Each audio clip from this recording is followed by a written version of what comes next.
Okay, this is a quick tutorial on how to use this website for SOL review. The first thing you want to do is make sure you choose the correct class, and we're going to choose Algebra 1, and then you can choose the number of questions. If you have a little bit of time, 20 questions is a nice choice.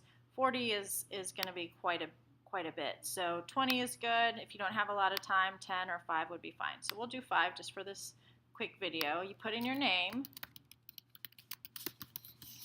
and then go ahead and just start. You don't need to select additional options or view one of your old tests unless you want to. And the first thing we're going to do is we're going to start answering questions. Now pay attention to these buttons up here because you can start over or you can skip the question and go back to it later. And it says the graph shows part of a function of f. What is the range of the function? Now remember, the range are the y values. The y values here are 1, 2, 3, 4, 5, and below. So the y values are less than or equal to 5. It's not all real numbers, so it's not g, but it is all real numbers less than or equal to 5.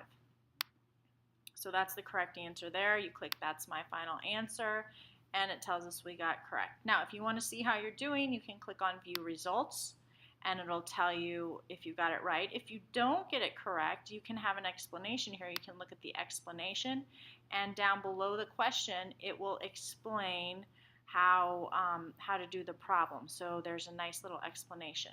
So let's do the next question. We go back up here to the next question. Domain, remember domain are the x values, so these are my domain, -5, -2, 0, 3, 6. So we're going to choose this. The domain are the x values. That's my final answer. And again, we can view results, and the explanation is here again down below here. It tells you what's going on with that. So you're going to click through these questions. What is the missing value? So here, presumably, we're looking for a pattern. If you can tell, we're going down by 3 each time, so this one should be 8. And what is the solution to the system? Remember, you want an x, y value that works in both. So let's see. If we put in 2 for x and 1 for y, we're going to get 10 plus 14. That doesn't equal 22, so it can't be f.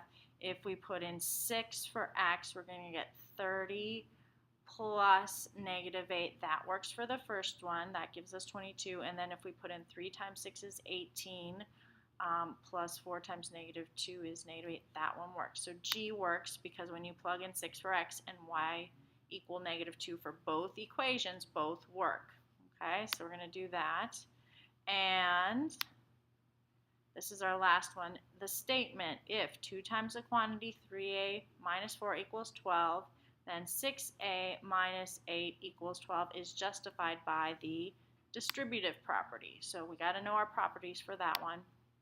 And all done. How did I do? Record this number somewhere. So if you want, you can copy and paste this into an email to yourself or put it in a little Google spreadsheet, and then you can check on your progress. Okay, and then and that's the recovery code. So that's it.